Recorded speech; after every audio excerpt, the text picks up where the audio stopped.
Hi, my name is Stephen Bay, and today I'm going to show you how I blended multiple exposures in Photoshop to make this image.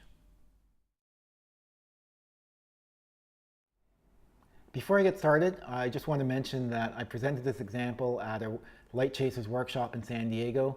Light Chasers is an amazing group. It's focused on photographic education and learning. Check it out. I'll leave a link in the show notes below. Some background on this image. I've taken this image at Sunset Cliffs in San Diego. This was on a day where there was a very low negative tide that corresponded with sunset. I came out with a bunch of friends and we had a blast. Now the problem with shooting a sunset-like image like this is dealing with contrast. The sky is typically very bright, much brighter than the foreground. And this can cause problems. So if you expose for the foreground, what you'll typically have is the sky will be burnt out or washed out. If you expose for the sky, the foreground will often be very dark. If you bring up the shadows, you might end up with too much noise.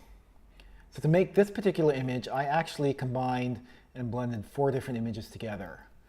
And I'll just go through them to show you which parts of which image I used. So this image, the brightest image, is my foreground. For this image, I used a portion of the water in just below the horizon, where it's nice and smooth, and we've got a nice reflection of the sunset colors. This is my main sky image. It's almost a perfect image for the sky, except that there's a tiny bit burnt out in the clouds just above the horizon. And I fixed that by bringing in pixels from this 4th image here. To make things a little simpler, I'm just going to show you how I can blend these 2 images to make the final photo. So when I'm blending my photos in Photoshop, I usually prepare them in Lightroom first. And what I like to do is try and make the colors and tones as similar as possible before I bring them into PS. And so I'll just go through that now. So this is the brighter image for the foreground. What I need to do is bring down the highlights as much as possible. And so I'll drop the exposure down quite a bit. I'll drop the highlights. And this has done a good job recovering detail in the sky, but it's made the rest of the image really dark. I'll recover that using the shadow slider. And I think I could use a little bit more recovery, so I'll add a local adjustment and I'll use the shadows there. I think I'll want to limit the secondary adjustment just to the darker tones, and I'll do that by using the range mask tool. And if you hold down the option key as you move the range slider, you can see exactly where Lightroom is applying the adjustments.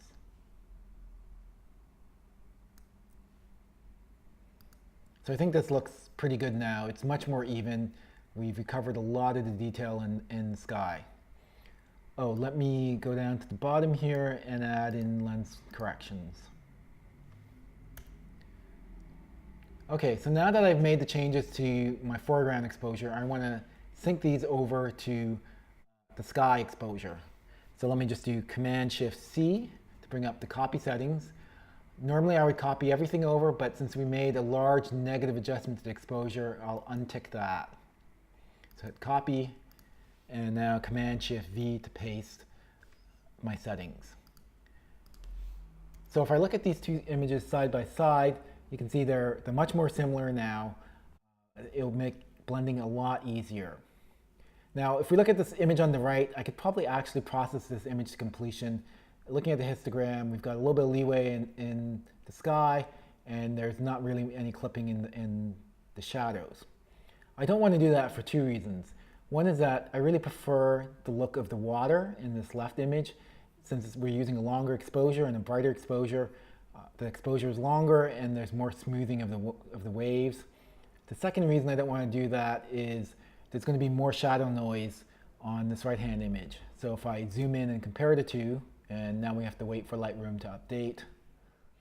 Okay, I don't know if you can see this on the video, but on my screen, this image on the right is definitely a lot noisier. There's a lot of grain in the details here, and I haven't even started pushing the pixels around for creative adjustments. When I start doing creative adjustments, this noise is going to be magnified even more. Okay, so I have the two images.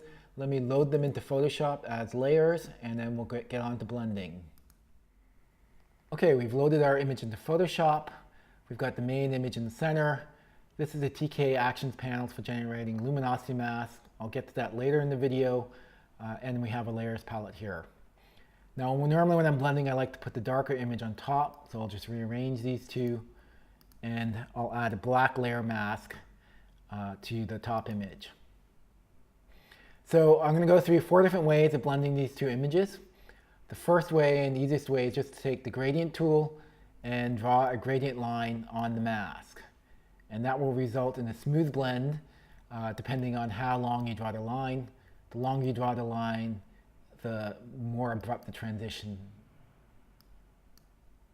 So I think that looks actually pretty good. If we click on mask, you can see how the transition varies from white to black. Now, one drawback with using a gradient line is that it has to be a line. And so if you're blending parts like this rock that are above the line, they'll get darkened. So let me click off the eyeball so you can see the before and after. Before and after. So the rock is getting a little bit darker. It's not that objectionable in this image, and you can correct it with other local adjustments if you want. Okay, method 2. Method 2 is using freehand blending with a soft white brush.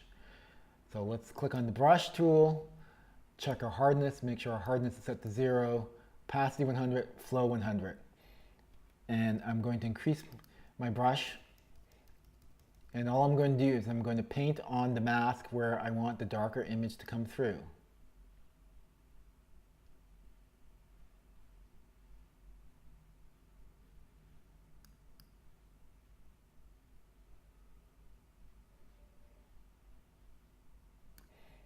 And there we have our blend. It actually looks pretty good.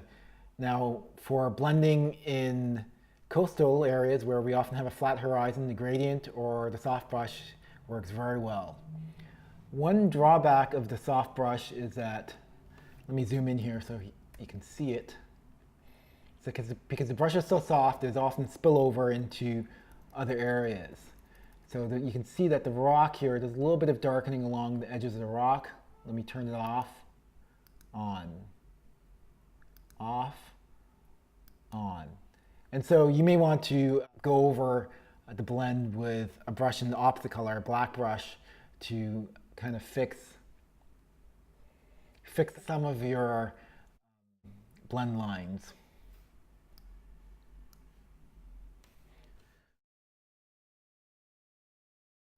So method 3 is using luminosity masks. And a luminosity mask or selection is really just a selection targeted towards a certain tonal range of values in the image. So you can target very bright areas or you can target very dark areas.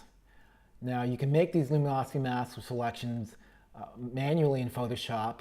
What I'm using is a third-party plugin called TK Actions, and it will generate all the masks for you in a very convenient fashion. And so if I click on the panel, if I click on Lights 1, it generates a Lights 1 mask, which is targeting areas that are 50% gray or brighter. And I can be more selective and target even light areas like Lights 2, Lights 3, Lights 4. And you can see as we progress up the scale that we're targeting brighter and brighter areas of the image. Conversely, I can target darks, darks 1, darks 2, darks 3, and then we're targeting darker areas. There are also mid-tone masks as well. So let's go back to the image. And for the blending, what I want to do is I want to recover the burnt out highlights here and some of the color in the clouds.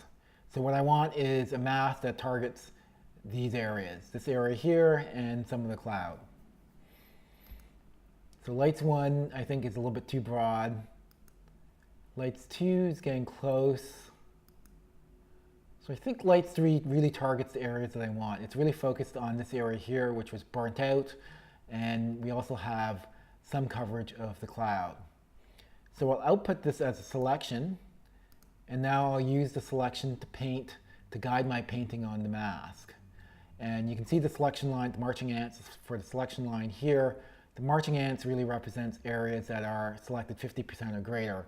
There's still some of the selection in this area here. It's just a bit below 50%, so it's not showing up. Let me hide the marching ants. I'll take my soft brush, set it to white, and just paint on the mask. Now the selection is doing a good job of keeping my painting to the areas that I want to be affected, which is just the brighter areas of the image.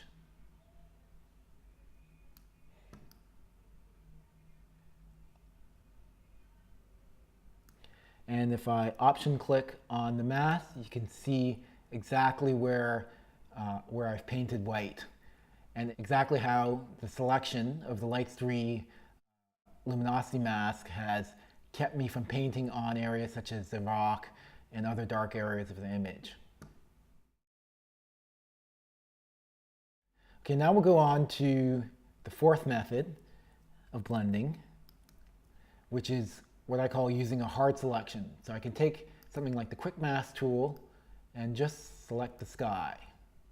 And now that I have the sky selected, I can take my white brush and just paint through.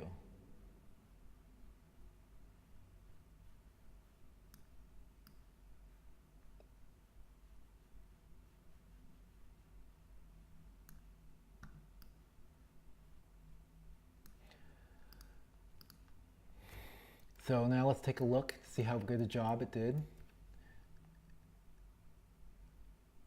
So if we look at the rock boundary, it actually seems like it did a pretty good job. There's maybe a little bit of artifacts here and here.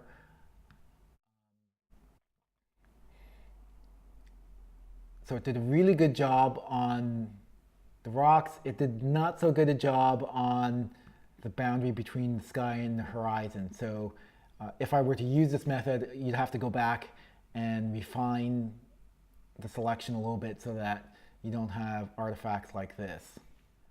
Usually I don't use the hard selections for most of my landscape images. Where I might want to use it is where you have a more distinct transition between the foreground and background. So for example, on a cityscape.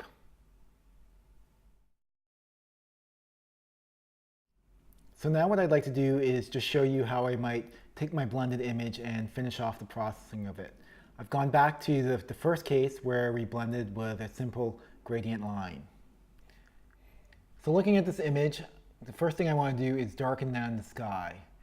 So I'll put down a curves adjustment, and I could darken the sky using the curves, but what I'm going to do instead is I'll take a Lights 1 mask, apply it, and then change the blending mode to multiply. Multiply is one of the darkening blend modes, but it darkens in such a way that it mostly preserves the highlights. And so we've got this nice dark sky and a little bit more contrast in it. Now the sky itself is probably, this effect is probably a little bit too strong, so I'll back off by reducing the opacity. That looks good. The next thing I want to do is bring up the darks in the foreground a little bit. So I'll do the same thing, except in reverse. Instead of using the multiply blend mode, I will use the screen blend mode with a darks 1 mask. So let's change this to screen. This is way too strong, but if I drop this down,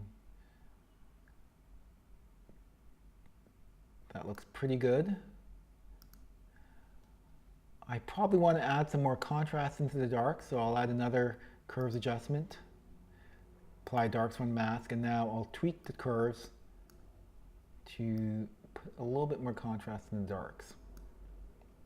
So I think that's looking pretty good. Now, as my next step, what I'd like to do is I would like to warm up the foreground here. And I'll do that by using the photo filter adjustment. And this looks a little strong, so I'll reduce it a little bit. I think that looks good. The photo filter has warmed up the entire foreground. It's done a good job, and I think in the sort of midtones and darker areas, but the highlights here are still a little bit too bluish. So I'm going to add another photo filter and then use a luminosity mask to target just the brightest areas. I think I'll use mask Lights 1. And I'll increase the density a little bit. So now I think our foreground is looking pretty good here. The problem is that these two photo filters have really warmed up the sky and made it kind of this muddy, warm color that I don't like. So I'll back that off by, I'll group these two layers, and then I'll add a layer mask. And now I can just use a gradient tool to control where exactly I want that warming to be applied. Whoops, wrong way. And so here it is with effect, and here's effect turned off. Effect on, effect off. The next thing I want to do is maybe lighten up some of the eelgrass on the rocks in the front. And I'll do that by using a dodge burn technique. And so we can do that by putting a transparent layer down and changing the blend mode to overlay. And now if I paint on this transparent layer with a soft white brush, it will just brighten up wherever I paint. So you can see this effect is really too strong. So I'll undo this and I'll turn down the opacity and the flow a little bit.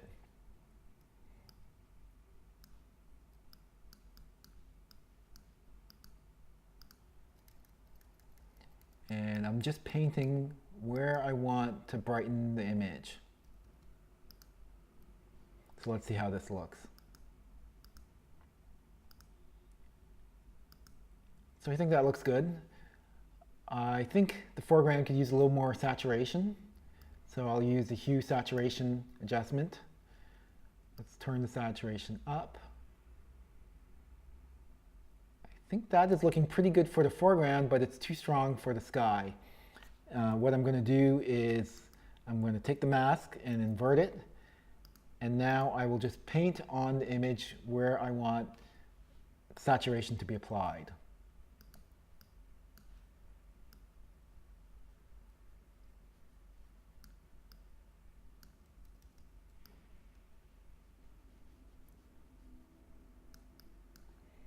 Okay, let's turn this off and on, off and on.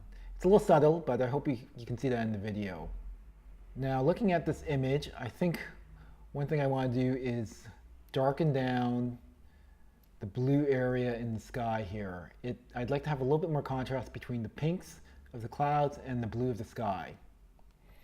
And the way we can do that is by using a luminosity mask. So we want to find a mask that has good separation and targets the blue areas without targeting the pink sky. So normally the mask is set to using the composite or the grayscale values of the RGB channel. And if I click through the lights masks, you can see that although it's selecting brighter and brighter areas, it's not really selecting just the blue area. So to kind of get around that, we can actually set the luminosity mask to be built just off the blue channel itself. And now if I go through the lights masks, Lights 1 doesn't have much separation between the blue and the pink clouds, but Lights 2 is getting better separation, and Lights 3 is actually pretty good. So I'll just plop down a curves adjustment, apply the luminosity mask, and then I'll change the blend mode to multiply. And that has done a good job, I think, of darkening the blues down. Now, one thing I really loved about the scene was that there was a lot of warm light coming over the foreground, and you can see it in the eelgrass here. Now, I would like to emphasize that a little bit, and I'll use a technique that some people call color dodging or luminosity painting, and it works pretty much the same way as our dodge and burn technique.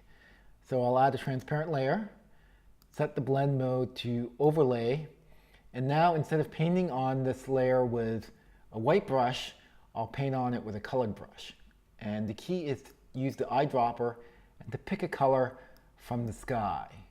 So a nice warm orange. I think that looks good. So I'll just paint on it. I'll set the opacity to 100% and the flow to 100% so that you can just kind of see the effect. It's really strong, but you can see how it's painting colors into the image. Let's undo that. I actually want to use a much lower opacity to get a little bit more subtle effect. So I'll turn the opacity and flow down. And I'll just paint lightly where I want to emphasize those colors.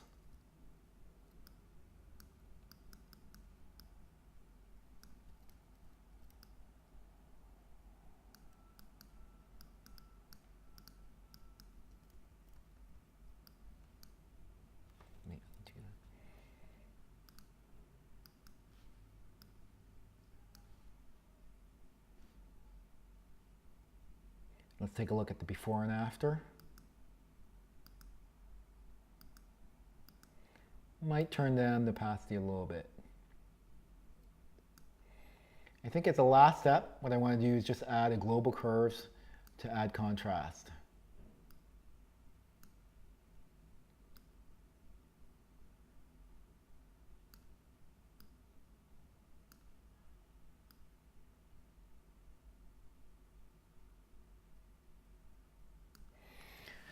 And there we go. We have our image.